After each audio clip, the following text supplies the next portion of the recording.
So yeah, unfortunately, I'm on my backup. I'm on my laptop because my main rig is out with a cold for a few days. So hopefully that'll be back soon. But anyway, so the audio just is going to suck no matter what I do. The cube, Mono-Hybrid Modular Mini Cube. I think Anthony should pound his cider and then try to say that 5 times fast.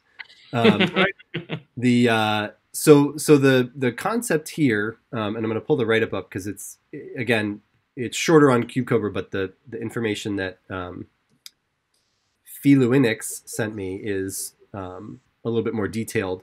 So the idea again was to have a 2-player cube, but when you do that, what's going to happen is you're going to remove 2 colors. So every time you draft, if I understand correctly, because you can do 3 or 4 players, you're going to use 1 more color than you have players. So 2 players use 3 colors, 3 players use 4 colors, and if you have all 4 players, you just use everything, which is interesting because I've designed a cube that had a similar concept of this sort of color modality. And one of the ways that he kind of tied everything together was using a lot of hybrid and no other multicolor. So everything that's multicolor is hybrid. There are no other multicolor cards in here. And then he also supported wow, and you're the one drinking cider. He also supported monocolor strategies by using devotion and other like heavy single color costs. Like Hornet Queen as a way to give those strategies an edge over the 2-color strategies. And again, he said that he think this was inspired by some 2-player talk as well as something on Reddit, which whew. But he did some kind of calculating and set it up so that there's a very specific number of specific types of cards: 15 colors cards, 17 of the monocolors, 8 of each hybrid pair, and then there's 4 cards that are just for 3 players. Is the way that he did the math on this. And one of the reasons you have to do that is because you need the proportions to be right, so that when you cut, certain colors, you don't end up with an unplayable list, or a you want the list numbers to hold up when you start cutting colors and whatnot, right? So here is the list. It's like super interesting how tight the monocolor sections have to be. Like, that's got to be hard. Like, just picking out such a small, 18 black cards that you want to play here. That's some discipline that I do not possess. But then you get to kind of make up for it by having these really reasonably deep multicolor sections. And then another thing worth noting real quick, because I want to give a quick overview, because I know we're going to get lost in the weeds like super quickly. But that's not right. Does this not have a land type? I was gonna say no, we're not gonna get lost in the weeds, but then I'm immediately like, oh yeah, I want to talk about. Let's talk about Hornet Queen. Yeah. So a big high roll whenever you're ready. I guess he did this so that it would fall in a certain section, but he actually took the land type out of the lands here. I wanted to filter them out. Unless I'm missing something, it looks like each hybrid has a filter land, and that's it. So as we're looking at this, something very important to note is, while the hybrid lets things be quite flexible with your mana, and I think also I would assume steers you pretty heavily towards 2-color pairings. Like, your 3-color deck is going to be quite a challenge here, unless you're just splashing in like one hybrid card with a bunch of other mono cards. But even then, you're going to be in serious trouble, because your land options are 1 fixing land from each guild and Nykthos. And really not even any significant options outside of 1 or 2 for like dorking your way to it. So like the mana here is extremely tight and very disciplined. It's a good way to encourage monocolor drafts, actually. Yep. Give people no fixing, make them, do it. Yeah, and with the hybrid, I don't think it's going to be punishing in the sense that, like, if you draft carefully, I don't think there's any problem getting into a 2-color deck. But it is going to push you away from, like, these 5-color piles because, like, you just can't cast anything. Right. I mean, just overall, I think his concept is really cool. I mean, obviously we have 8 cards in each 2-color pair, and they're all hybrid, which means you got 32 cards for a given color that are always in the draft, and then whatever other colors are included, you get 18 more. So you end up getting 40 cards that can go in each monocolored deck in a pancake draft, which is plenty to build a 23-card deck. Yep. This is actually a really interesting way to solve the same problem that the first cube was solving of how do you have 2 players drafting a cube and actually care about their draft picks and, like, get into a lane, where here it's like get into a monocolor lane, but you're still fighting over any dual colored, you know, hybrid cards that are in a lane that your opponent is also in. I think it's cool. Yep. And then by cutting it down to 3 colors each time, you get that same effect that the Naya cube had of, like, you can play a Naya game, not a Naya matchup. But what I love about that is, okay, well, you know, that goes a certain way and you play a certain deck. You know, next time, maybe we're doing Esper, and that's going to see a lot of familiar cards, but it's going to be a different environment. It's going to be a different feel. There's going to be a different matchup to it. And that's going to give this cube, I have to imagine that's going to give this cube a pretty high amount of replayability, is my guess. Especially looking through the list, like, it seems to me you're just going to get very different experiences each time you play if you change up the colors, even by 1. Yeah, I mean, if we were to be, like, completely reductionist and talk about the previous cube, and it's like we're doing a 2-player draft, kind of you're going to be able to play all the cards. And that's one of the things that is really great about Magic, is that there's this tension between the resource system and the cards you're playing, where you can play more colors at the cost of higher risk to not having the right resources, right? Like, that's not a thing we talk about a lot, but that's what is awesome about Magic. And here with the hybrid mana, it solves it in a different way, where there's just more availability of the different colors without making you necessarily just, like, lose that tension, right? Yeah, there's also, I mean, because there are so many high devotion cards, I feel like there's kind of multiple layers here. So, like, Benosh Marshall is a purely mono white card. Like, that is fully committal. Whereas Heliod is a card that can go in a white something else deck. So when I'm sitting down, I can either draft, obviously, one of these 5 monocolored decks, which I have access to all of the cards in my color, all of the cards in all 4 of the color pairs that include my color. Or I can choose to draft a 2-color deck, it seems like. Again, there's not a ton of fixing, so I'm not going to be splashing, it doesn't sound like. But with a 2-color deck, now I have access to some subset of the cards in each of my colors. I don't have access to Benosh Marshall or you know, Thassa's Oracle or Goblin Chain Whirler, any of these really high devotion cards anymore. They're effectively not in my colors. I can't play those in my 2-color deck. But I can play my Bone Crusher Giant alongside my Heliod, alongside my Karametra's Acolyte or whatever. That'd be a weird combination.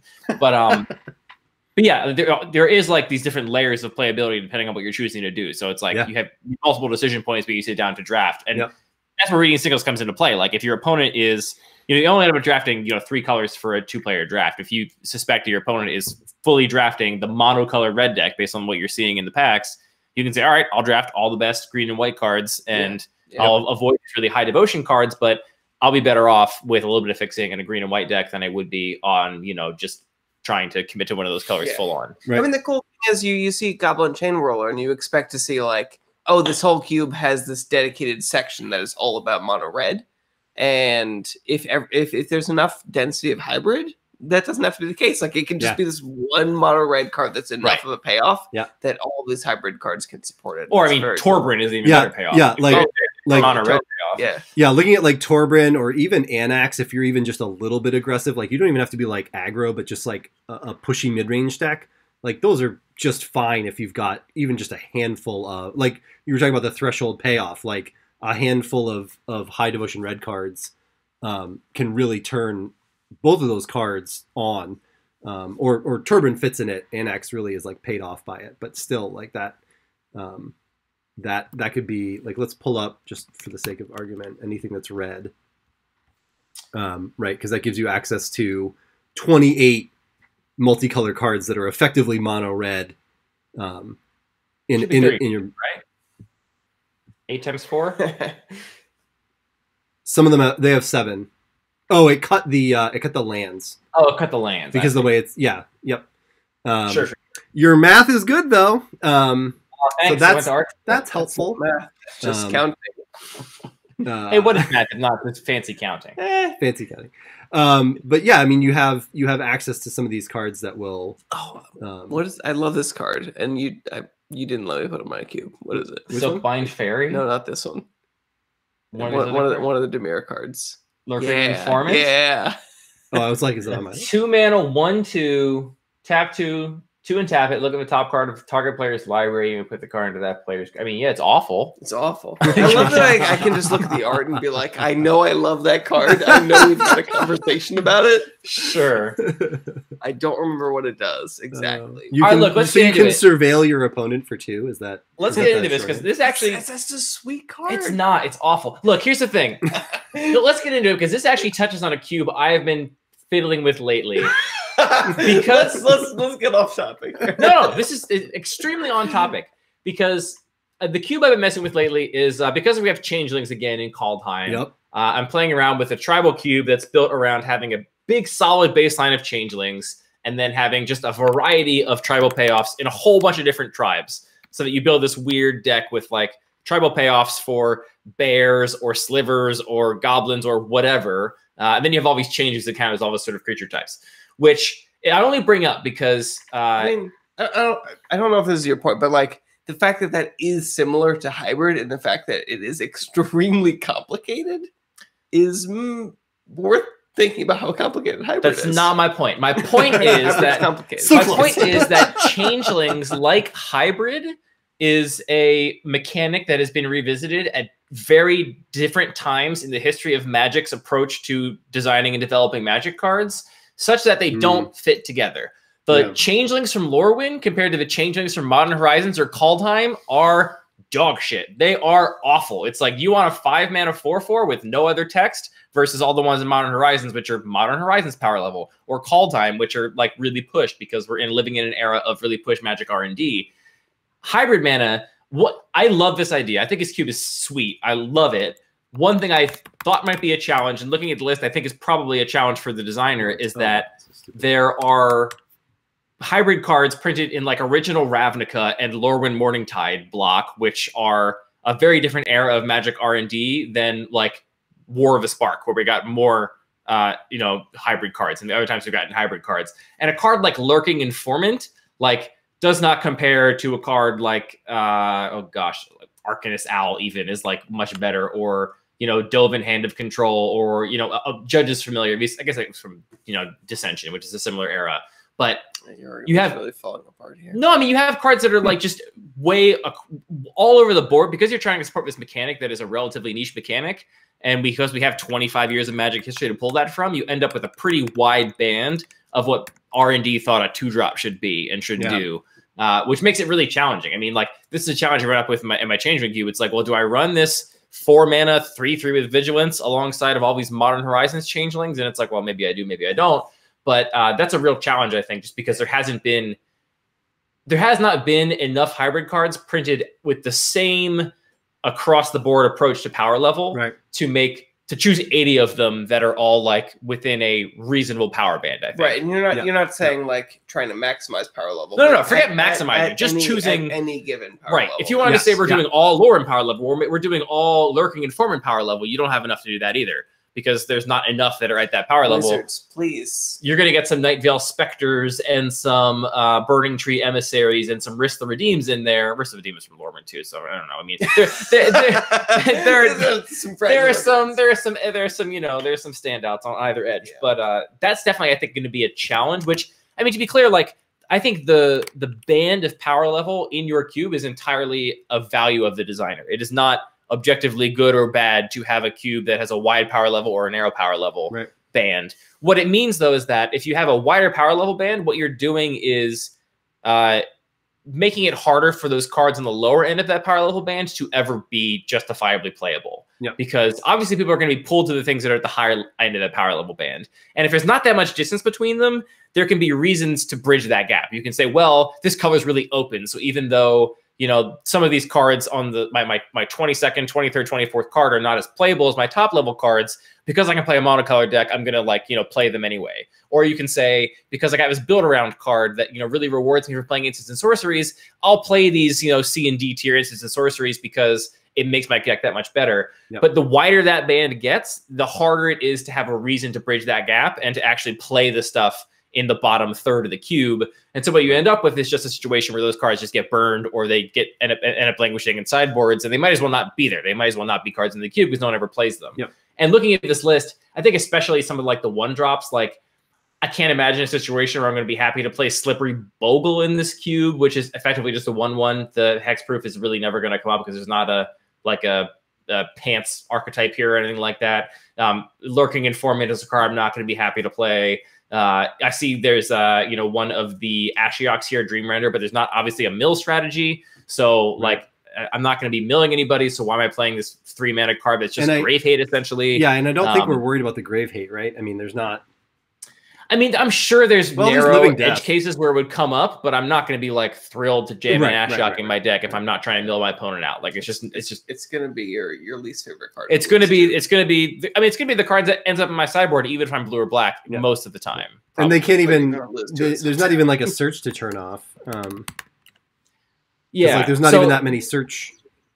So wait, I guess a different question is like, what's awesome about hybrid is that so many of these cards are going to be playable, like in a just mechanical way. You're going to be able to put them in your deck, right? But we're drafting. Like, what's the mechanical draft? The logistics of the draft here. This is the pancake as well. So same, at least that's what the designer has said is the main way it's drafted. So we're talking about a burn draft, 10 card packs. Pick one, burn 2, pick 2, burn the rest. Like if the numbers can all be tuned, and if the numbers are tuned so that you're forced to play some of these bad cards, like that can still make them fun. Like if you're not going to in a burn draft though. I mean, you burn the last 3 cards out of the whole pack. Like, you'll burn the chaff.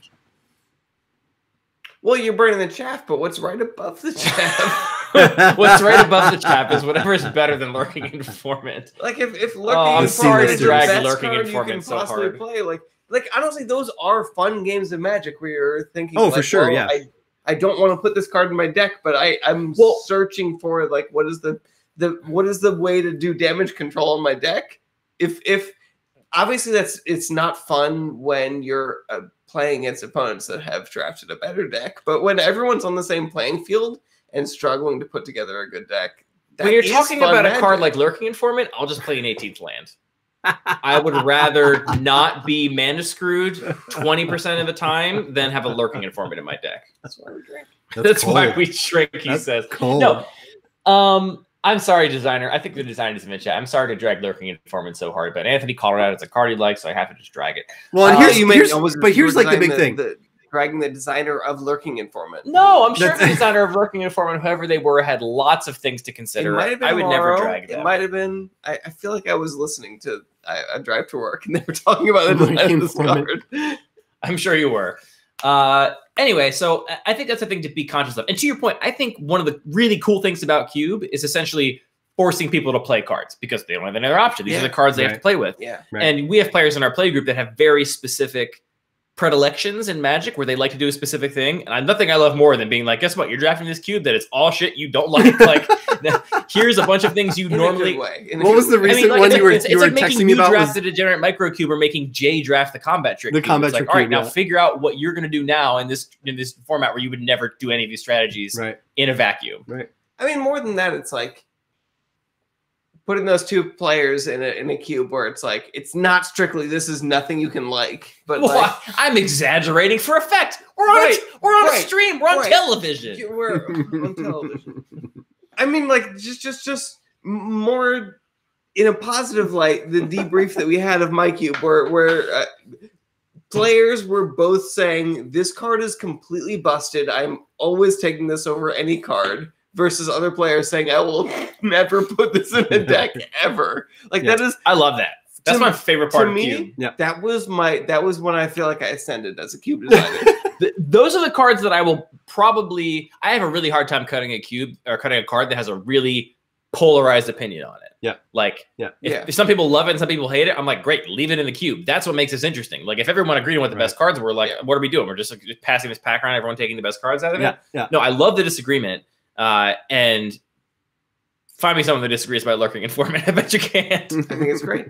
Well, let's shuffle up. Let's see how the records fall. You play lurking informant. I'll play anything else. I want to design a cube where the power level is low enough where this card is great. Yeah, you could do that. And then I would say lurking informant's good here because the rest of this card is wood elementals. The rest of this cube is nothing but wood elementals. So do it, yeah. No, that's not. I would play lurking informant in misery cube. Is Minor Bug still here? I don't think he is, but Minor Bug has a misery cube. Misery cube, yeah. I've recently been introduced to that. That seems... I have played the Misery Cube. I may be one of the only people that has drafted the Misery Cube other than Minor Bug. And I got to say, not that miserable. I think it's pretty interesting. I think we can get more miserable. Yeah, and Cylon, I don't think the designer's in chat. I have not seen a username that matches it. They might be here in another form. Oh, good. Well, I did email him. I emailed him this morning to let him know, but that also happens. I mean, time zones are a thing. Like, I've had people who are like, "Hey, yeah, I'd love to be there, but it's 3 a.m." Oh, yeah, they might be watching the VOD later. Maybe they're not here, but they're going to watch it later. Usually and they're going to send us an angry tweet. Yep. If anybody lizards is listening, I want lurking informant just turned up half a point. Just half a point. Half a point. So I mean, like if you made it no mana to activate, then I'm interested. What about Phyrexian mana? What if it was a Git probe on legs? Oh, it doesn't draw a card. It just says you can, that's true. You can, yeah. If it drew a card, it would be a good card. Right. Novel concept. Sure. Whoa. Wow. Calm down. Shots fired. Calm down with your card advantage. Yeah, and like I just wanted to say as well, you know, choosing 7 is still pretty tough. But you're looking at 35 of each guild. And as you said, they're from a wide range. Like, okay, here's a really easy way to understand the range of hybrid cards. Lurking Informant and Geruda both qualify for this cube.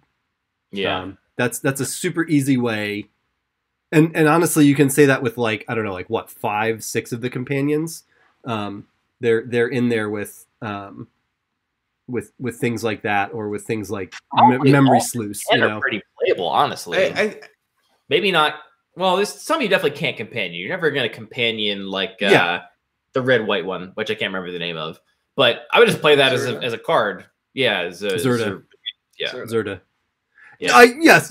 I only meant to say like that is the power band, the power delta that we're dealing with in hybrid is like tremendous. I agree with you, but I think that comparison is not quite fair because like that's the uncommon like signpost. It's common.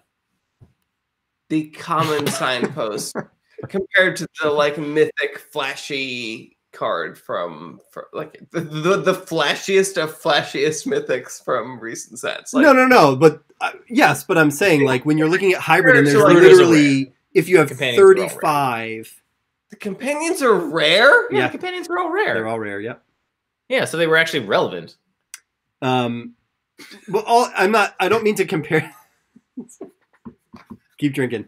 I don't mean to compare them in the sense of like it's not a knock on Wizards. I'm just simply saying when you have literally 35 cards that qualify for 8 slots, you're trying to pick 8 of them, and you're looking at that delta, like regardless of why and rarity, it's just like mechanic, and that this mechanic is limited because you can't find because its power level changes so drastically throughout the history of Magic. Okay, so fine. So compare Sig River Cutthroat to Garuda. It's still a pretty big chasm of power level. There's a delta. Sig could be an uncommon easily now. It would be like, oh, it's a fine uncommon. I play that in limited sometimes. That's a shame. It's not a shame. That's the reality of building a trading card game that has backwards compatibility for 25 years, and you want to keep selling packs. Like it just happens. Power creep is inevitable. Yeah. So they've kept power creep in check to an incredible degree. Yes, all things considered, there are a lot of very playable cards from Alpha, which is shocking, and not just the 9 broken ones. Right. Giant Spider. Not Giant Spider. It did get reprinted recently, right? Hey, Giant Spider's the most... Well, no, Giant Growth. Now, the other thing the other thing I kind of want to observe is that, like, not without exception, but I actually think ultimately, like, just kind of glancing through for the most part, even with that, like, a lot of the hybrid cards are actually outshined by powerful monocolored cards. Not, and I don't just mean like Benelish Marshall, like monocolor signposts, but like, I mean, just simply strong cards like Embercleave or Rancor or you know, the removal suite in black is limited but fantastic.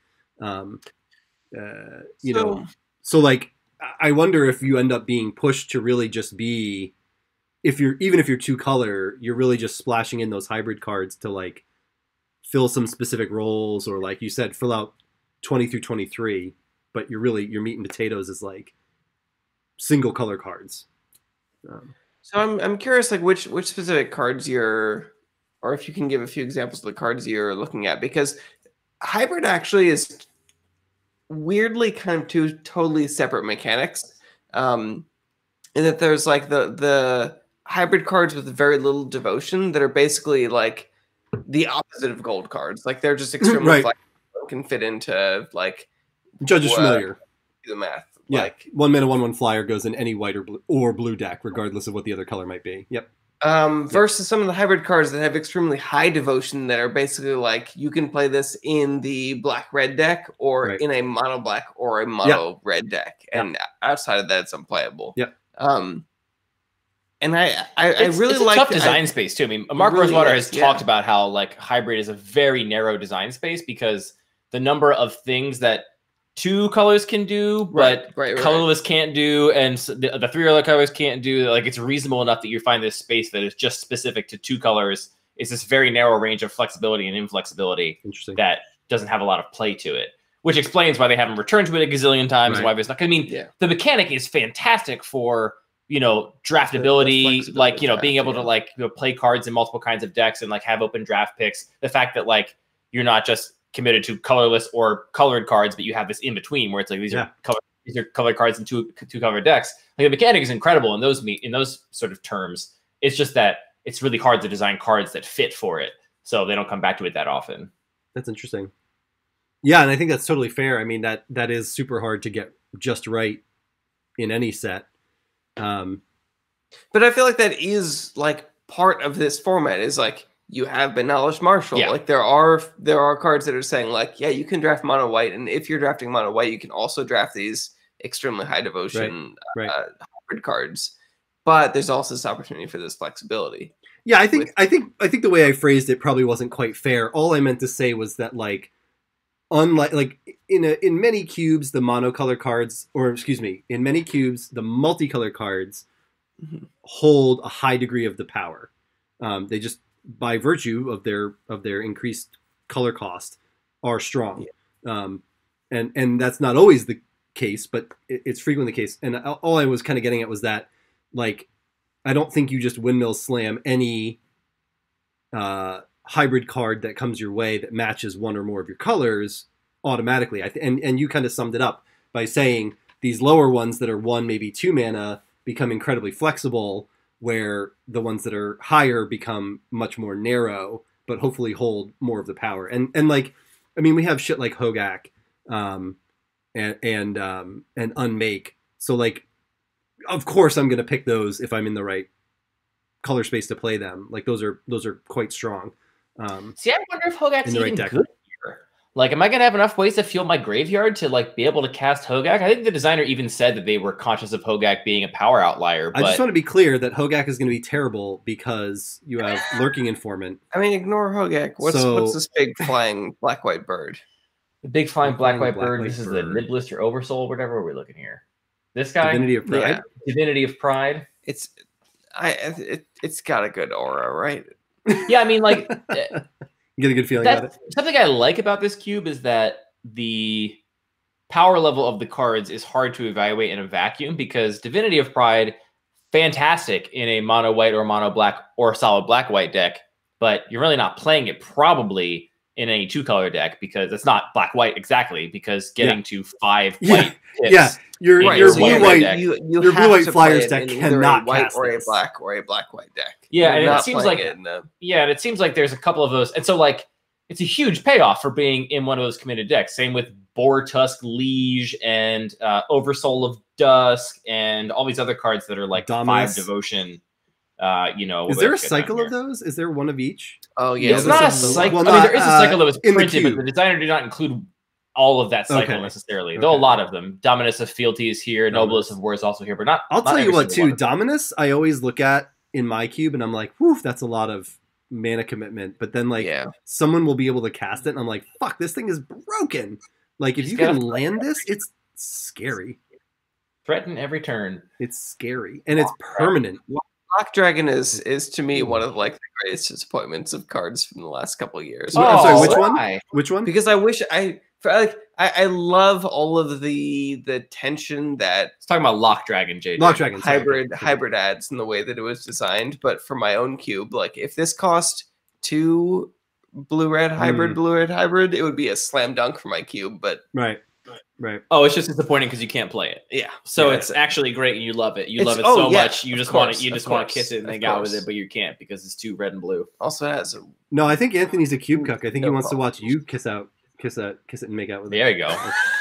You want to sit in the corner and watch me make out with this dragon? Sure, I definitely shuffling his visit cards. If you're paying for it. Conflicted Cylon made a good point here, which is that Hero of Precinct 1 has never looked better in this cube, and it's true, and I love it. And this is such a great example of why I love cube design, because, this card literally has never been in a better environment for itself, because you can play mono-white Hero of Precinct 1 deck, and all your hybrid cards are going to trigger it, which is pretty sick, and you don't have to worry about having weird mana in your gold deck. Oh my god. This cube includes Bag of Holding. Oh, John's here. Hi, John.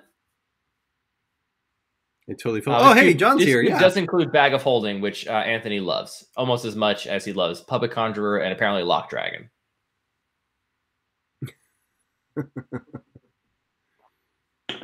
I was wondering about this card today. Do you think they're going to reprint it in the Dungeons and Dragons set?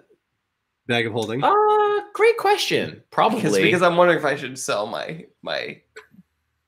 Do you spec on them? How many bags of holding do you have? I have a bag of holdings worth of bag of holdings. that's about 3. He brought that up just to make that fucking joke right there. I have a bag of holdings worth of bag of holdings. No, I just brought it up. The card. I wish he only brought it up to make the joke. But these jokes just come naturally from him. I just love this stupid card. Oh my gosh. Yeah. Anyway, to get back to the cube, I think one of my questions would be, how viable is like a aggro deck here? Because I'm seeing stuff like Rakdos Cackler, Dryad Militant, some cards that I would not be happy playing except in a pretty dedicated aggro deck. And I'm kind of skeptical it's going to be possible just from looking at the cards available and the density of those cheap threats. So like straight up, just 1-drop red cards, just anything that's red, anything with 1 mana. There's only 9. Yeah, I mean 9, and that's not saying they're playable in aggro. Sure, fair enough. But I mean, if I get all 9, they're actually all playable in aggro. Figure, it could totally work. Where we have it's actually Recruit, Figure of Destiny, Rakdos Cackler, Blister Coil Weird is fine. I guess fine. I think that's your worst one, and that's still not too bad if you get a couple bolts and other stuff. Yeah, it's not awful. Yeah, I mean, 8 or 9 is enough for me to be pretty happy playing mono red aggro. So maybe that comes together. So what about the red hybrid aggro cards? Like I think that's a feature that we just don't see of most cubes. Rakdos Guild Mage. Right. Rakdos Shred Freak. There you go. 3 or 2/1 with haste. It's not bad. It's not good. Well, but again, in this environment, is it going to be fast enough to just get under other decks? Is the question, right? I mean, and we got Frostburn Weird and Is It Guild Mage. And my point is there are a lot of options. Boros Guild Mage, Double Cleave. I mean, I'm happy to play Boros Reckoner on mono red deck. That sounds sweet. Yep. Into that.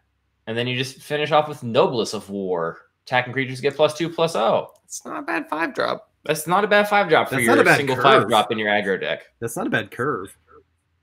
Yeah. Maybe it's totally viable here, which would be sick. Because I mean, again, you're drafting the all of the cards in each color when you're drafting them, right? Because you always have all the hybrid cards, and then you get full chunks of whatever 3 colors you're drafting. So if you always have access to that full pool, maybe aggro is totally viable, and that's a cool way to pull it off. Right. Yeah, and I mean, looking at red, I think it's a pretty flexible, like just straight mono red. It's a pretty flexible, like, reasonably aggressive. Like I mean, I think you kind of have to tend to the aggressive side if you're playing mono red in any environment. Like Burning Tree Emissary is amazing in mono red, in my opinion. Yep. Card is kind of messed up, honestly. Burning Tree Emissary into Kiln Fiend, pretty sick turn 2. Yep. Turn yeah, 3, just the spells, bash your opponent's face in. Also, Burning Tree Emissary, great example of what we talked about earlier. Right, I think I would say probably right smack dab in the middle on value and tempo, right? I think it's kind of a pure tempo play. I mean, you get a 2/2 for 2 value-wise, but you're not playing it for the 2/2 body as much as you're playing it for that tempo value. I mean, you want... Yeah, I don't know. I think of it as a tempo card, but it's not absent value because a 2/2 for 2 is a fine value. I mean, a 2/2 for free is even better. Yeah, right. That's true. It's a 0 mana 2/2 that gets you that you play with your 2 mana Kiln Fiend. You gotta play alongside another 2 mana card that costs Rain or. But I mean, like presumably, if you're playing it, you want to play the 2/2, right? Like you want the Grizzly Bear that comes with it. So like, being able to say like my Grizzly Bear also has a 0 mana 2/2 is like pretty okay. Yeah. No, it's. I think it looks great here. I basically like my metric for like how much does it care about the tempo versus value axis is like how upset is your aggro opponent if you play it against them, and the more upset they are, the more of a tempo card it is, and how upset is your control opponent if you play it against them, the more upset they are, the more of a value card it is. And if I'm playing control, and my opponent plays a Burning Tree Emissary and plays another 2/2, I'm kind of like, well, I got a Wrath on turn 4, but I'm going to get full value out of it because my opponent jumped their whole hand super fast and was trying to get me dead. And so now I can just Wrath and then I really get them. I'm not super upset to see that. My aggro, though, if I'm playing aggro, my opponent plays a Burning Tree and another 2-drop on turn 2, it's like, well, I can't win now because I was trying to be the aggro deck and now you've crushed me. Right. So that's kind of how I look at the tempo value axis a lot of the time is like, how do my opponents care about these things when I do this card, when this card gets cast? It's a good way to look at it. Where the fuck did we start? Oh, we were looking at aggro. That's what we started with. And then someone, BD, asked in chat if there was enough instants and sorceries for Blister Coil. And there's 14 blue or red instants or sorceries. I'm really curious about Blister Coil Weird. And what's the other one? The other blue-red hybrid card. Talking about the one you can exile spells from the stack to give it +1/+1. Yeah. I can't remember what it's called. There was that weird legacy deck built around it. I've watched that video a couple times. The blue martyr. It's not in here. Or the blue martyr of time. But it's like these kinds of cards, like how much support do they need? Like if you have a degree of instant sorceries, like it feels more like just a threat of activation, or also just you can take advantage of bad situations with them. Niv Magus Elemental. That's the one. That's the one. I've never thought of it. It's Niv Magus Elemental is the other hybrid one. I think, so to be clear, like if I was playing in any kind of aggro tempo deck that was blue-red or mono-red or I guess mono-blue, if that was supported in the cube, I'd be happy to play Blister Coil Weird. Even if I only had like 6 instants sorceries. Like what I really want to do is not miss an opportunity to commit to the board and advance my game plan. And so I'd rather have a bad 1-drop over no 1-drop. And so I'll play Blister Coil Weird over any 4-drop, any 5-drop, any middling 3-drop because it's just another cheap threat. And if I get to pump it a couple times, great. It gets all the more value for it. It's not a premier 1-drop, I don't think, in the dedicated aggro deck, though. But that's fine. So we've looked a lot at the hybrid cards because that is like a prominent feature of this cube and is very cool and fun. But like a couple things stand out to me above that, including there seems to be an enchantment theme in mono white. Sorry, real quick, just because I saw it. I think all of the mill is self-directed because you mentioned earlier that Ashiok seemed like out of place because you don't want to mill.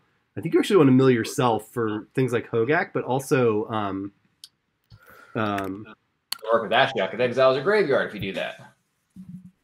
True, but there's also Thassa's Oracle. Yeah, you could Oracle yourself. I'm not saying that's going to do it. I'm just saying that might be why it's included. Cool. That can make sense. Sorry, I can see that. I'm sorry, Anthony. I jumped on you there. Go ahead. No, not at all. I'm just curious about something. It seems like there's like in a very small number of cards in each color, which again, like we're not talking about absolute numbers. We're talking about like as fans. It's a terrible Cube word. fan. As fans. As you fan your Cube fan. We have Archon of Sun's Grace. We have Living Death. Like there's some of these like really interesting build arounds, and I'm just curious about if those actually feel like they can be supported. I don't have an answer. I think Living Death is fine in any deck that would want to play our board wipe, because worst case scenario, it's a 5-minute board wipe. And best case scenario, you mill some stuff and you get some stuff back when you wipe the board. Right. I guess I shouldn't say worst case scenario. Worst case scenario, your opponent is playing aggro self mill, and they have both a bunch of threats in play and a bunch of effects in their graveyard. That's the worst case scenario. But oftentimes it's just fine as a 5-mana board wipe, and then you get the upside of if you get to mill some of your own stuff or discard your own stuff, you get it back. So I think my assumption is that stuff like what was the first one? Sorry, the Archon of Sun's Grace. Right, because that's Constellation, right? My guess is that you're just like a 4-mana 3/4 flying lifelink. Like we're back to Resto Angel, right? It's just a fine card on its own. And then if you get 1, maybe 2 Constellation triggers out of it in this environment, you're probably happy. And I only say that just because like as far as enchantments, there's 5 in white. But there are things like Daxos and Banishing Light and Heliod. So like you're probably pretty happy playing those in your mono white deck anyway. And like if your 3/4 can just happen to also get you a 2/2, like you're just kind of happy about that. Yeah. No, I think you're totally right. I think this is a weird challenge as a cube designer that I've actually, now that you're explaining it that way, have encountered myself, where it's like, no, I've intentionally like tuned this card to be fine. It's not a right. It's okay. Right. Yeah. And, I love that. Your cube, which you made a little bit less powerful lately because you felt it was too powerful, and people were like, "Oh, you cut zombie support." You're like, "No, I didn't cut it. I just made it slightly less good. I just made it fine." Like I love that. I love that though. Like I tuned this card to be fine. Like I don't want it to be great, and I don't want you to never draft it. It's just good. A little bit. It will give you a card's worth of value. Yeah. I mean, like more, I think of like the very first time we drafted my cube where somebody saw Patient Rebuilding. They're like, oh, I saw this, and then I never saw the mill theme, and I was confused. And it's like, no, this card was just good. It's just a little bit of draw. Like you might draw a couple cards. Or Archfiend of Ifnir, where it's like, oh yeah, like it's intentionally, this card isn't just to win the game on the spot. It's you have to. Yeah, you don't have a cycling theme, right? You have just to have work for it. Cycling is just good on cards, so like it's. But okay I think to that's such an interesting place, and that like there is a real negative to it. Where I look at this and I'm like, is there an enchantment theme here? Yes, for sure. But like understanding like what is the rate? Like is Archon just actually a pretty good card if I have 4 enchantments in my deck? Probably. But you know what's so wild about it is like it's actually a really great card in here. It's got the evasive flying. Yeah. It's an okay rate in white. It's not great, but like if you're playing mono white and you're playing shit like Benelish Marshall and Daxos, like it adds 2 devotion. It's going to gain you life when it lands. It's going to gain you life when you connect or block. It's a decent blocker. And then I know, and I've lost track of it already, there's one of the white hybrid cards is paid off when you have 25 life. Was it the one? That's the Noblest. The Noblest, right? So you've got the life gain aspect. And then you've got some incidental enchantments that you, like I said, Banishing Light, you just want to play. So like you might get a couple 2/2s out of it. It's actually, I think, like there's a lot of cards that as I'm looking through, I'm like, wow, this is like right in the nexus of like giving you a lot of value in a lot of different decks. Like a lot of these cards pull weight in 2 or 3 different sort of, again, I don't want to use archetypes here, but with 2 or 3 different strategies. Which is pretty wild in such a small kind of heavily restricted list. Like, he has a very specific layout of how many cards he can play in each color, and then the whole hybrid thing. Like, I think it's quite clear that the designer put a huge amount of work into this cube. Yeah, I mean, totally. Like, now that we've talked about it a little bit, like, I'm into it. Like, that seems like the kind of card where it fits into this space that I really enjoy, where it's not just like a slam dunk build around where I have to twist my whole deck around it. It's just like, it's pretty good on balance. And if I can warp my deck just a little bit, I get a lot of value around it. Value. And that's the kind of limited gameplay that I love. Yeah. I'm in for it. I'm going to go back to Ashiok one more time, because you mentioned, and I just like Ashiok, but it exiles opponent's graveyard. So you can self-mill with this. You can mill yourself and then exile your opponent's graveyard with it? Oh, really? No. What my point is if you're doing either Thassa's Oracle or Hogak, you're still, I mean, Hogak is also... You mill yourself and exile your opponent's graveyard. Weird card. So, like, it actually will play the role, because I've actually used it as self-mill myself. In a mono black deck with this and Hogak, you can actually use that to put stuff in the yard. And then presumably, I mean, I haven't looked. What I've seen so far is that Hogak and Living Death are probably the two big graveyard payoffs, it seems. I guess, I mean, I've played enough cubes to never have the audacity to say, like, well, this seems like the best strategy in this cube, so I don't understand why I would do anything else. But from looking at this cube... But you're going to say... Well, no, I'm going to change that right now. My gut would... I would need it proven to me that I want to be doing something other than playing a monocolored deck, given how little fixing there is and how powerful some of these really high devotion hybrid cards and monocolored cards are. Like... Sure. Bless you. Excuse me. I would not be keen to give up my ability to play Banalish Marshal and Arcanist Owl and name another good white card with high devotion, Divinity of Pride, in exchange for playing some of these other less higher devotion cards in two different colors. Right. So I think my strategy going into this would be figure out which monocolor is open, fight hard for the good hybrid cards that overlap with that monocolor, and then hopefully sort of soak up the good monocolored cards on the wheel. But I guess pancake drafting, your opponent's just going to cut the good cards probably no matter what. Well, I was going to say, I wonder how much the draft is going to play a role in telling you, we don't give a fuck what you want. You're playing two colors, quite possibly. I don't know. I don't know off my really wants one color and just literally doesn't get enough cards because of the way that pancake draft works, and end up playing 18 mono white cards and then a few cards of another color because you just didn't get enough white cards, and I got a couple green cards or whatever just to fill out your curve, which is totally fine, obviously, if you got to do it. But I wonder how often that happens with this pancake drafted. And I don't actually know if I'm looking at it. I can't really speculate, but I'd be curious to know, because that's a real cost. If I'm playing very hard to cast cards in my deck, or I got to play a 10-7 mana base in the hope that I get to actually cast my green cards in my the two of them. Yeah, that's a real cost. No, for real. So you're saying that if you're I have Divinity of Pride and the other 3 Orzhov high devotion cards, you have the high devotion white cards in 4 across multiple guilds, and then it's well, I'm not going to play, at the point where you have 17 great mono white cards and then 5 cards in some other color, you're not going to play 23 lands. No matter how good those cards are, you're not going to play that many lands. So you're still going to have to go into your second color somewhat and play some number of basics in that color to make those cards castable. And then you end up with this weird kind of I don't know. I guess it's I don't understand at what point in the draft. You have 7 swamps. You have 7 swamps, but you're trying to cast Banalish Marshal on 3. That's a cost.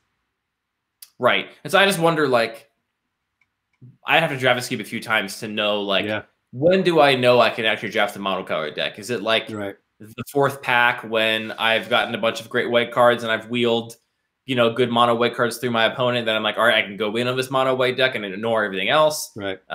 Right. What constitutes an open pick in this cube? Yeah. Like if you're looking at a pack, which of these? I mean, let's put the colorless cards aside for a moment. Which cards are like, all right, I'll stay open and take this? Is it low devotion monocolored cards? Is it low to medium devotion hybrid cards? Is it like I don't know what an open pick is constituted by here.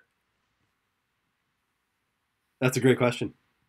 I'll say this: I would happily do the work to draft this like 20 times to find out. I would love to play this environment. This environment's pretty cool. This is the kind of cube I'm pretty high on. Like, there's a lot to think about. Before we recorded, I mentioned I was like, yeah, this list looks cool. I have no idea. Like, I don't know how this would. I don't have any insight to share about this list. We have like zero tools to evaluate this.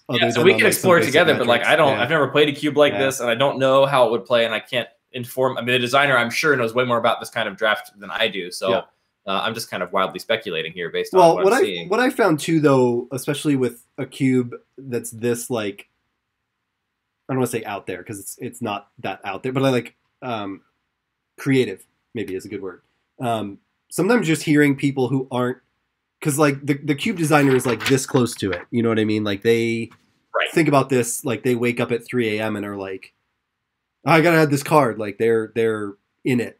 So like hearing people from the outside just ask questions is often super valuable. Where we're like the question you just asked is a fantastic question, and hopefully the designer will watch the VOD or is lurking right now to fuck with me, or in however they view it, they'll come to like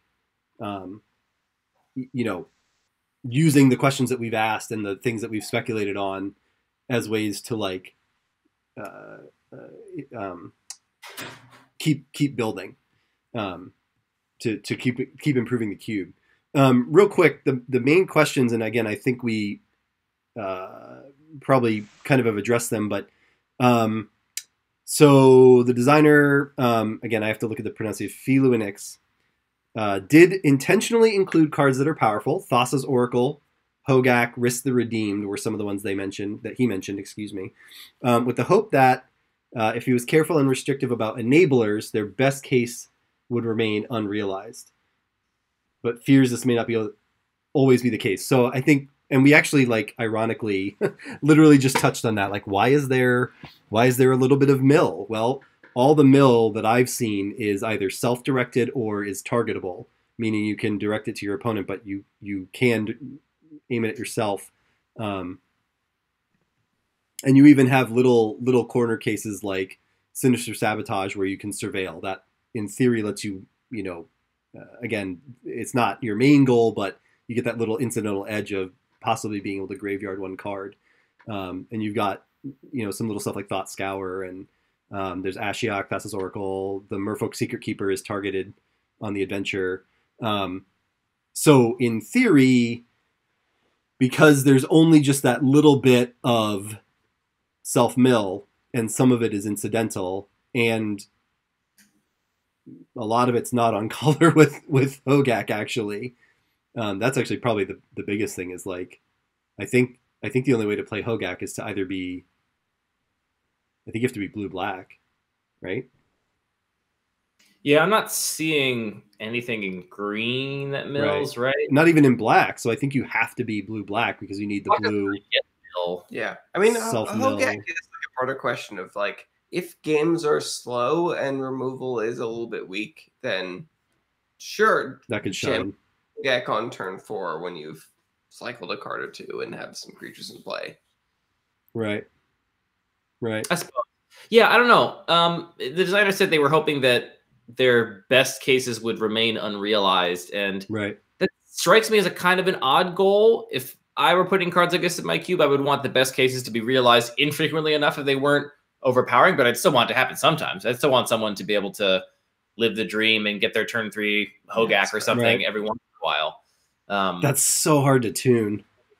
It is. You're right. Like that's a worthy goal. That's a worthy goal. 100%. It's a really hard line to toe. Yeah. And this actually kind of touches on something we talked about again with the previous cube, which is that you do have room to put a card like Hogak in here where it's like, all right, I'll take this in pack 2 And this is a really powerful card that rewards me if I can mill myself or if I can get a bunch of cheap creatures in play to pay the convoke cost. Right. And then I will change the direction of my draft based on that. Or maybe I'm playing green-black and it's, you know, the last pack and I see Hogak and I'm like, I actually can't play this because my deck can't do anything with this. And you can totally afford that in a pancake draft and a 2-person draft. So I like that card is included, even if my first intuition was like, can anyone ever cast this? It seems like a kind of bending over backwards situation. I guess the one thing I would say that I observe about something like Hogak or Ashiok or something is that when the fail case is essentially a dead card, like if I don't care about self-mill, Ashiok pretty much does nothing. Yep. I mean, maybe I can nab an opponent's Graveyard Matters card or something. Or if I'm playing Hogak and I have no ability to self-mill and I only have 12 other creatures in my whole deck, the chances I can get enough creatures in play and in the graveyard to actually cast it in a reasonable timeline are so slim. I think those cards are less appealing than cards that have a fine floor but a really high ceiling. I think that's a sweet spot for the builder rounds where like the floor is like a little bit below curve. It's like you don't really want to be doing this, but if I have to, it's like whatever. Versus a floor that is like nothing, doesn't impact the board, doesn't do anything. Which just means that like I think Hogak will either ride sideboards or be really, really strong, as opposed to making the main deck pretty often and just not taking over games. I think it's the same for Ashiok. Ashiok's either going to ride sideboards all the time, or it's going to be pretty strong in the decks it gets played in. Right. Did you play War of the Spark? Did I play War of the Spark? I did. Why? Ashiok was like a surprising C-. In War of the Spark Limited? Yeah. Like, it wasn't great, but it... Were you milling your opponents out? No, I never put in a deck, but I was I was a victim of Ashiok many times. Like, I mean, you get your opponent for 16. But that's the point of like, there's so many dynamics of the game, and one of the biggest ones is just the speed of the format. And in War of the Spark, there were a lot of matchups where Ashiok just was a win the game card. By a mill, though. You're saying like this game is going so slow. I mean, it's possible. I guess in the same format where we talked about how the mono red deck gets 9 1-drops if it wants.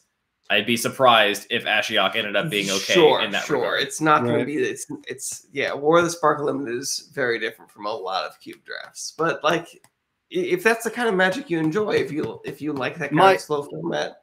Having looked pretty like aggressively at mill and self mill, my guess is that it was an attempt to be, again, play on multiple axes, right? It's a planeswalker, so it's a permanent that maybe your opponent cares to attack just to keep you from enabling something. So maybe it eats up a little bit of damage. It's targetable self-mill. It's 4 cards, which is pretty decent if you're trying to do something like a Hogak. It's hybrid, which obviously is important. And once in a while, it'll be valuable graveyard hate. And maybe once in a while you can live the dream by milling your opponent out. I mean, it gets your opponent for 16. If you curve it with Merfolk Secret Keeper, you've got him for 20. You're halfway there, minus starting hand. You know, but my guess is it was because like targeted mill is like pretty rare compared to like digging for hybrid cards here. Right.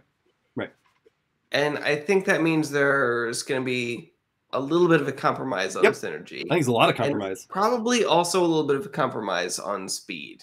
Sure. I mean, maybe I shouldn't say compromise because like it shouldn't be their goal to maximize speed. And so I wouldn't be surprised if you could draft a control deck and have Ashiok be a reasonable win condition. Reasonable win condition. Well, I'm thinking specifically like it's something that you might sideboard out in a lot of matchups, but yeah, I could see it work. Yep. What was the other one they mentioned? Oh, Risk the Redeemed was the other one that they mentioned. Which was surprising to me. I feel like this has an aura of power, and I wonder if that's because of Commander. Like, it doesn't seem like an overpowered card to me at all. It's 3 mana to make a 1/1, right? Yes, my assumption is that it's powerful because if you're doing tokens, doubling them for 6 is actually pretty darn good. And the fact that it's a hybrid 1/1 means it's also just like a fine 1-drop for lots of different decks. Like as Andy observed earlier, I don't think in this cube it's going to be a problem. Because there's just not that many token makers. I wouldn't have earmarked that as one of the cards I would have been concerned about immediately. Right. I'm not sure what I would be concerned about here. I mean, the most powerful cards to me seem like really the 3-mana high devotion cards, because they seem like if you can cast them, because they're 3 mana, you're going to get to cast them in any game you draw them pretty much. There's very few games you don't live to get to 3 mana, right? As opposed to the really higher devotion, like the 5 mana spells or something. Yep. You might die before you get to 5. Those seem very strong to me, just on sort of power level. Okay. So I don't know. I wouldn't have earmarked any of those cards as cards I would have been concerned about, which might just indicate how little I understand this format, because the designer obviously has played it. I have not. And so maybe they're right about those cards being concerning. Yeah, and I wonder. Yes, I agree. I think maybe the question was more, these are cards that have been in one format or another, because like Hogak was banned, right? Banned those things, yeah. Thassa's Oracle, I don't think ever reached that level, but it certainly has been part of decks that have been, you know, linear and powerful. So maybe it's more just these are cards that are known to be powerful in certain environments, but I think, to your point, this is not an environment where those cards would concern me either. I actually totally agree that just like the two biggest threats in this cube are going to be a really great curve and the hyper efficient cards whose cost is supposed to be all of their mono pips, but in this cube is actually just fine because you're pushed in that direction. The high devotion cards.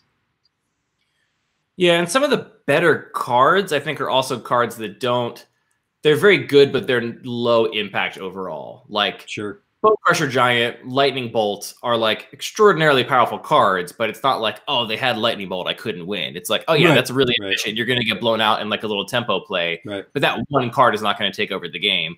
Same for Bone Crusher Giant. You know, it's a really good Magma Jet that draws you a decent threat, which is great value and will add up over time, but you're not going to be like, oh, I couldn't win because, you know, Bone Crusher Giant result. Yeah, you have to put them together. I mean, it's not quite a good Magma Jet because it's a Magma Jet that draws you a card. Magma Jet scries 2. That almost is worth a card. Trying to draw a card. It's a better Magma Jet. So yeah, anyway, I don't know. Like most of the times I see Bone Crusher resolve, I don't win, but that's I think that's more an indictment of me than the card.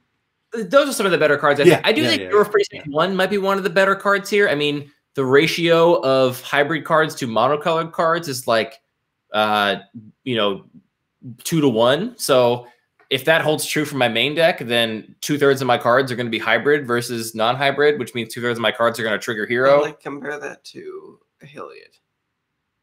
To Heliod? This Heliod? Yeah, I like how we're looking at like Hogak and Risk Redeemed. And it's like, no, actually, the winning strategy here is just draft Hero of Precinct 1 and every single WX card that you can, like, and then you just win.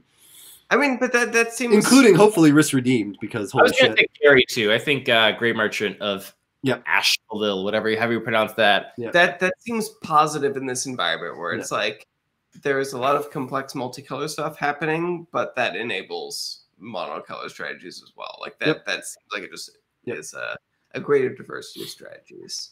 Yep. But I think Alien is like the card I'm most excited to take in this cube. Remind me what this card does. All right. 3 mana, you strike with 5/5. You need to have at least 5 devotion for it to do anything on the board. If you gain life, put a target on a thing.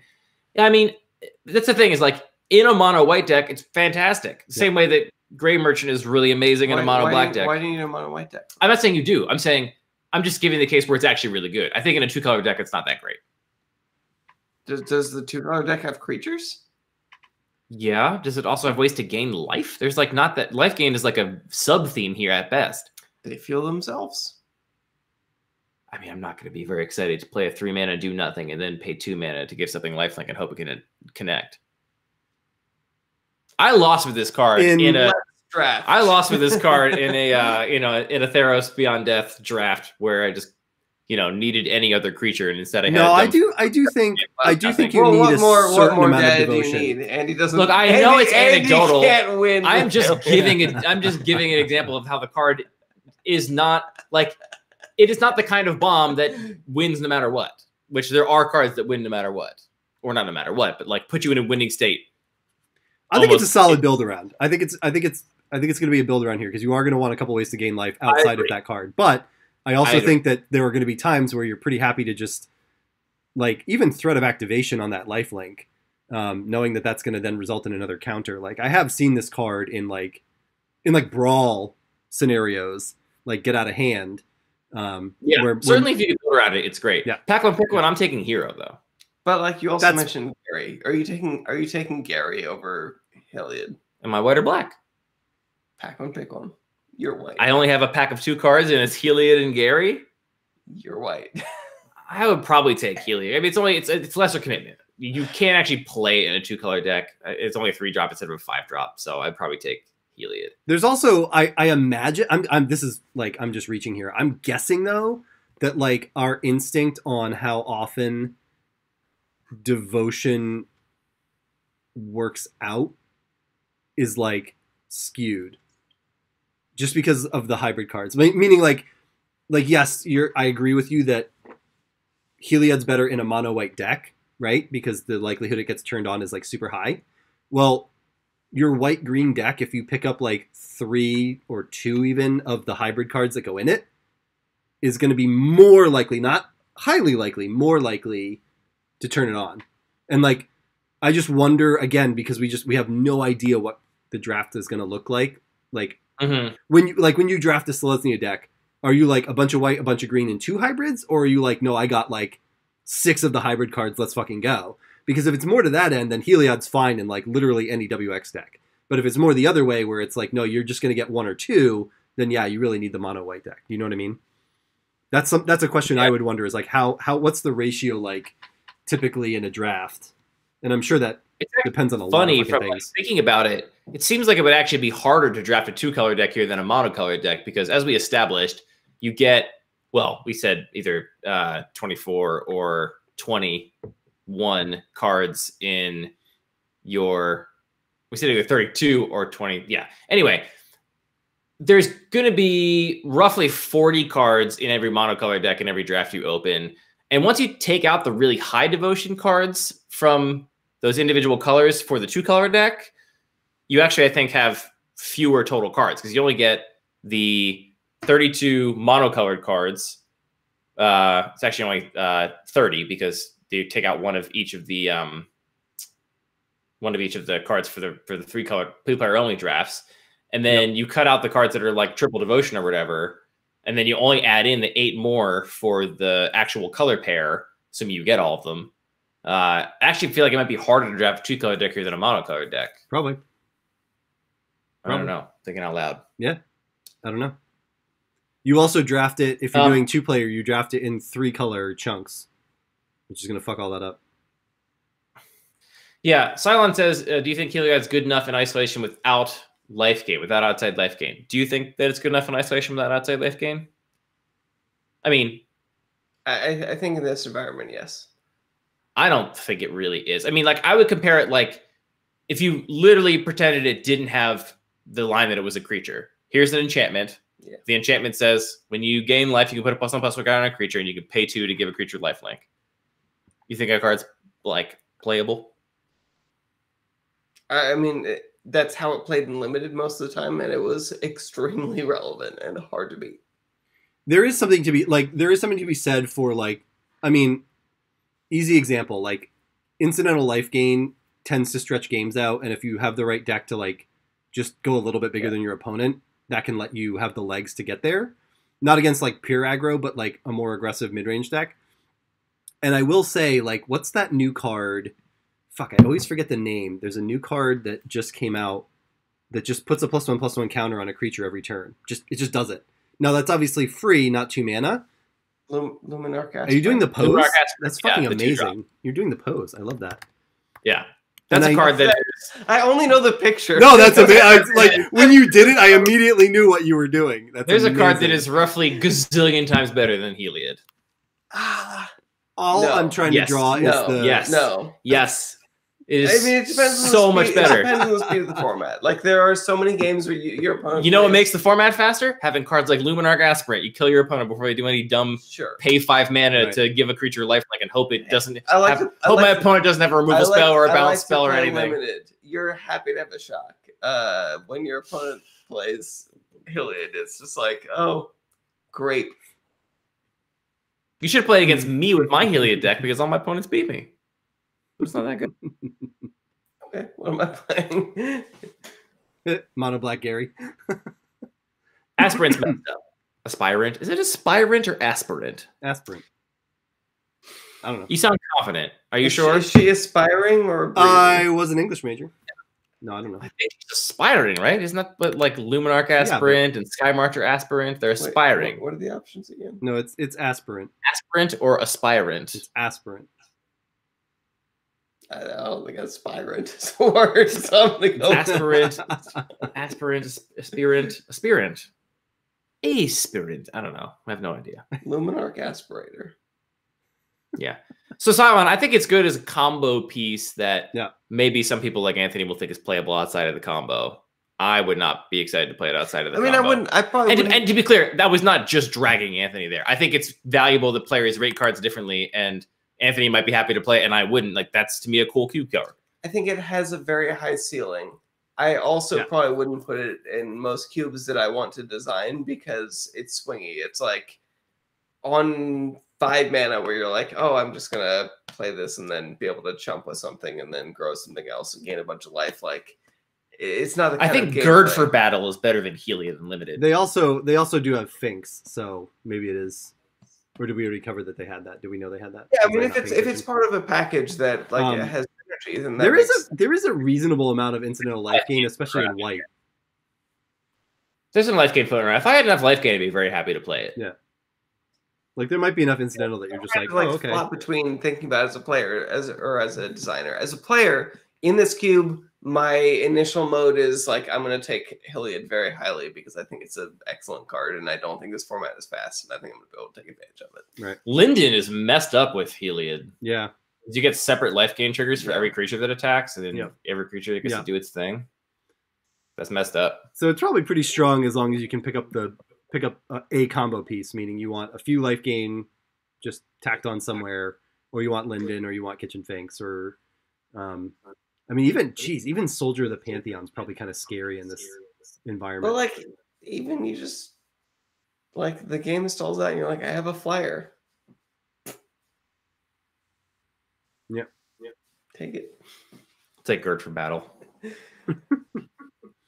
I love Gird for Battle, but you would you aren't willing to throw Gird for Battle under the bus to continue your Hiliad argument because of how much you like Gird for Battle. I mean, Gird for Battle is in my cube. Hiliad is not.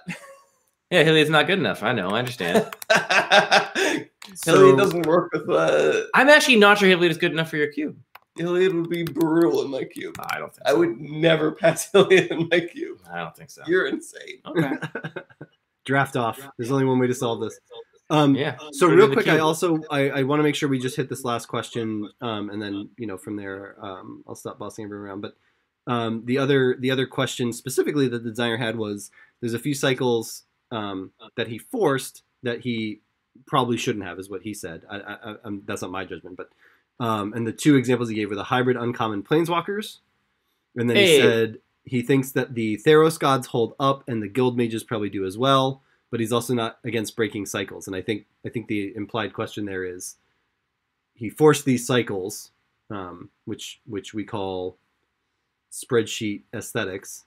And I always say don't put spreadsheet aesthetics over the good of the cube. But the question becomes, and maybe this answers our long pondered question: why is Ashiok in here? Maybe it's simply because it was part of the cycle. But so his implied question is, to get to the point, finally, should either of these or any of these cycles be broken? And if so, which ones? Or are there any outliers that were like, keep most of them, but fuck Samet or I think Ashiok is relevant because it it's a pretty good card and it does stand out. Yeah. Is the hybrid Planeswalker cycle the uncommon cycle from War? Mm-hmm. Yes. Which Ashiok is a part of. Ashiok is a part of it, but also there are much worse ones that don't come to mind because Samit. Not even the Selesnya one. The Selesnya one. Her name is Huatli. Her name is Huatli. I think Huatli's not going to do jack shit. Huatli is cool, but she's an extremely narrow build around. I mean, how many cards even have more toughness than power? And will... Yeah. I am a big advocate. If anyone ever says, like, should I break a cycle? I say yes. Put down your dog. You should break a cycle. I'm a big advocate for ignoring cycles in a cube environment. I mean, cycles exist for a lot of reasons in retail limited, mostly this kind of like resonance that they're trying to tell with the story of a set that doesn't really matter so much in your cube. And it's very, I mean, I don't think I've ever seen a cycle where all of the cards in the cycle were within a reasonable power level band for my tastes in cube. There's always a huge amount of variance. I think you said something about story when you meant to say something about selling packs. I don't think that the full cycle sells packs necessarily. I could be wrong. Maybe about some. That. But I don't know. When they first debuted those Amonkhet deities, I was like, I'm getting one of each of those, and then I changed my mind. But like when I first saw them, I was like, that's fucking cool. You turned it back and you were like, oh, the trailer didn't really. Well, there's this. I think especially for less than franchise players to recognize a pattern and then be like, ooh, there's going to be another one of these in this color. Oh, or that's whatever. fair. Like, sure, that's fair. Like this, it's just like satisfaction in like recognizing and completing a pattern for some players. Which it's actually helpful. It's actually helpful to especially for newer. It can be very helpful when it informs what you can expect to open in future packs in the draft or something. But I just don't think it comes up in cube because a lot of those motivations are outside of playing the cards. It's more like a collector thing or a just kind of a feeling of this, it's like because designing a set is a very specific kind of creative act. It's you're making a complete thing that all the sort of holes and spots are filled in. Like even I get weird when they printed 6 of the pathway lands in Zendikar Rising, and I'm like 6. You printed 6 of them. We're all saying like, oh yeah, cycles don't matter. We're cube designers. Cycles aren't important, and you're 6 lands. Well, no, I'm saying they don't matter in my cube. I don't give a crap about cycles in my cube. But even I still had something in me that was like 6 of them. Really, I literally did not add them to my cube because I was so angry that it was 6. If it was 5, I bring cycles in my cube all the time. Even but the other thing is the pathways are actually fucking great. So like, if it was like some shitty temple or something, I would have been like, we're not starting this tonight, but okay. But it's too late for Anthony to take you to task on why he hates the pathways. Oh my god. Anyway, I like them. Point is, I wanted to add them, and I waited until they were spoiled.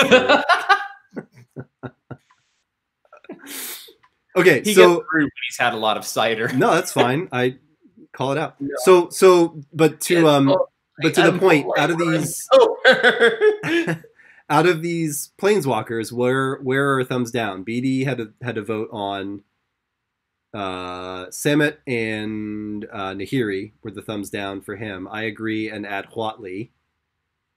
I think for me it's Ashiok, Huatli, Samit that are thumbs down. Nahiri is a weird one. I think Nahiri is like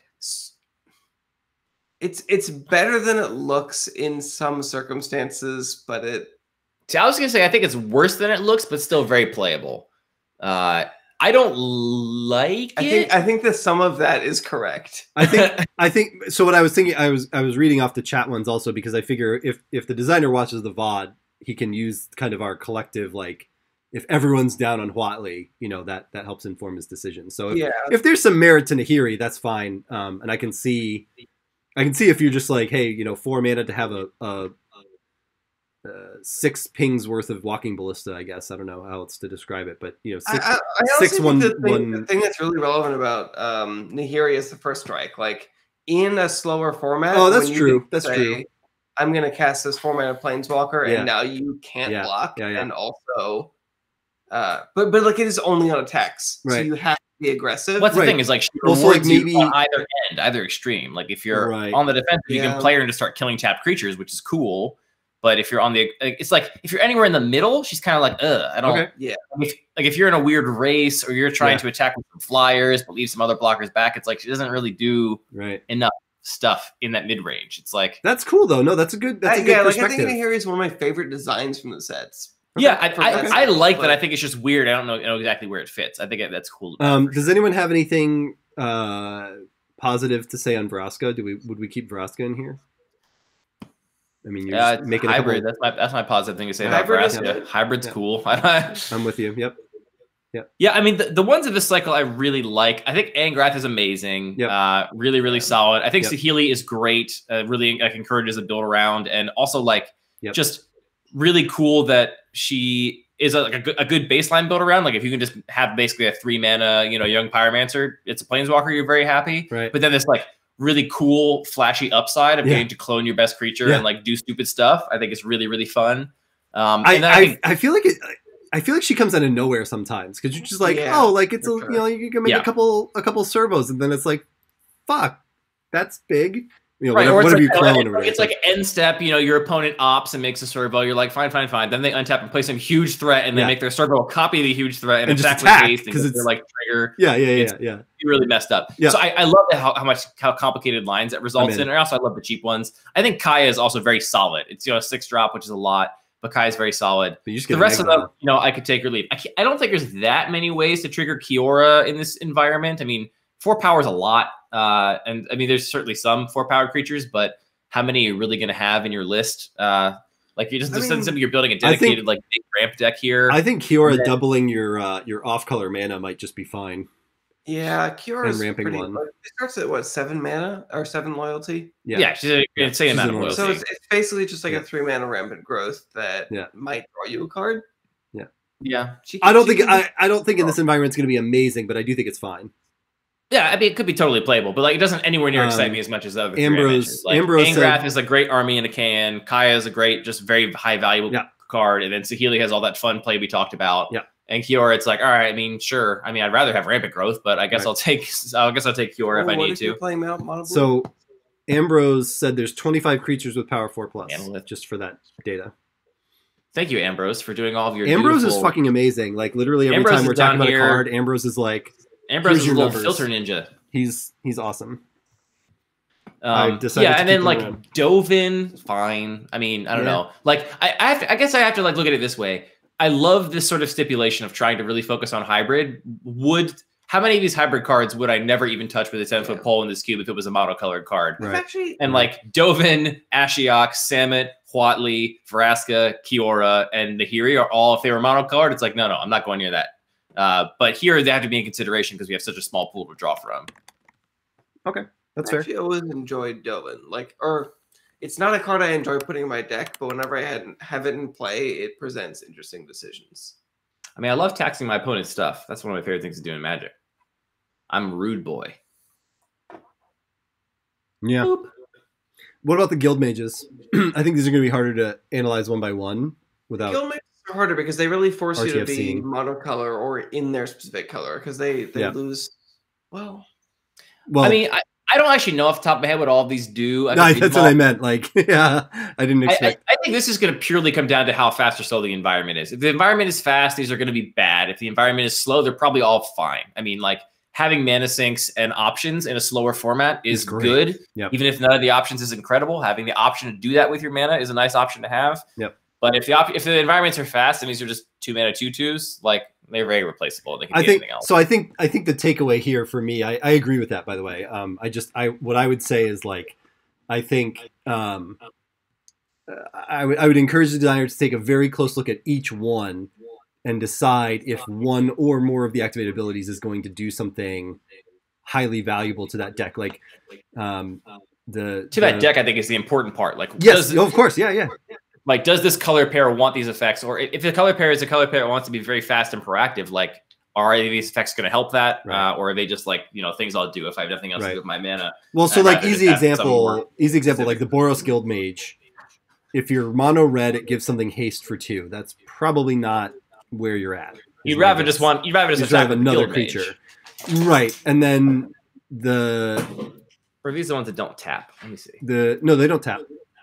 Okay, good. But you still don't want to spend 2 mana on it, I don't think, right?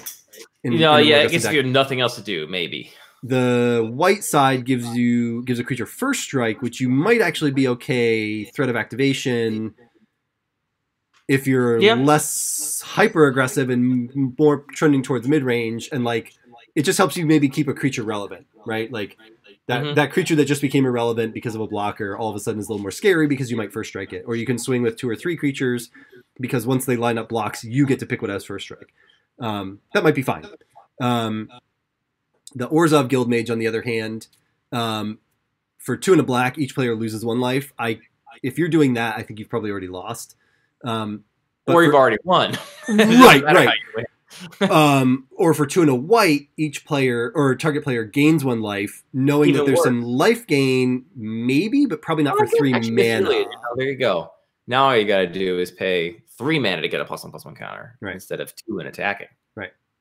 So Anthony's eyes are lighting up. I mean, my guess is still like that is not what either deck wants at that rate. No, the Orzhov one seems like the worst one. I mean, abilities that don't affect the board, I think, are inherently a lot worse than abilities that do. I mean, the only reason we were kind of drawn to the life gain ability is that maybe if you have a card that cares about life gain, it could actually affect the board. But, you know, I think that one's probably one of the least appealing. But like, most people seem high on Selesnya, and I actually think I'd probably be in for Gruul as well. Just because it's a bear, and like just having creatures on board is probably important to Gruul, and then like later on when you're stalled out, you can burn them down with a couple of your excess lands, or you can just pump a creature a couple times. Like it'll solve some board stally states. I do think the biggest question is just which of the decks that want to have these mana sinks and want to get the game into a state where they can benefit from this repeated late game value. Like if your strategy is not about getting the game locked up so you can start gaining advantage by having things to do with your mana, but your opponent does not because they're already out of cards in hand and they've already spent everything on the board. And now they have nothing else to do. And you're like, well, great, I'll keep spending my mana to activate these guild mages and do stuff. Like there are probably certain decks in this environment that is part of their strategy. Like lock this game up and then get a lot of benefit from my activated abilities and like having ways to spend mana where my opponent doesn't. And if you don't have those things, it doesn't matter how good the guild mage is if that's not what your strategy is. If your strategy is to do something else. I mean, the guild mage have to be incredible to make you want to like go out of your way to adjust your strategy around it. I mean, I don't see a lot of divinations, so these mana sinks are probably pretty relevant. Yeah, mana sinks are good. No, I think that's a good way to look at it. Like you got to make sure it lines up with the strategy you're doing, and some of these very definitely are not. And even if they do line up with it, like again, Orzhov Guildmage, like you want to stall the game out so that you can pay 9 mana to gain 3 life or 9 mana to burn 3, like every turn. That's awful. Very slow, that's for sure. Yes, yeah, that's a fair way to put it, I guess. Almost as slow as Lurking Informant. God damn. Fate steal your opponent every turn. Keep them off their good cards. Oh, I think this cube is super cool, though. I hope we fantastic. I hope we made that clear. I love the overall design of this cube and the idea for how it's built. And I would love to play it sometime to figure out if my assumptions hold up or if I am dramatically wrong. Yeah. Big same. Maybe we'll get a chance at some point. Beat you with Lurking Informant. You do it. You draft a Lurking Informant, and what was the other black card you liked? I didn't like. I mean, there were so many. Ashiok. Yeah, you draft the Lurking Informant Ashiok deck and bring it to me. I'm ready to die. That's tough. I can only put. They both care about mill. It's the mill deck. I don't think I can win with 2 decks. That's the problem. Anyway, my first pick in this cube, I'm taking Shadow Spew over everything else. That's the card I want the most. That's pretty legit. It's a strong card. I'll take Shadow Spew. Colorless goes in my deck. Does good stuff. I'm in for that. That's my pack one, pick one. You taking Bag of Holding first? No, Ill Wheel. No, Ill Wheel. Fantastic answer. I love that. Yeah, I think you can have those, and I'll take Hero Priest. The problem is, in our play group, it no longer wheels because I'm targeted. Yeah. That's not true. Nobody. No. Anthony, I hate to break it to you. Nobody cares enough about trolling you to torpedo their own draft by taking Bag of Holding. They would only take it if they thought it was actually playable. You say that. I do. But it happened the last draft. Not to torpedo you, just because there was nothing else in the pack, probably. Oh, this pack has nothing for me, but fuck that guy. An infinite bag. I guess I control Anthony.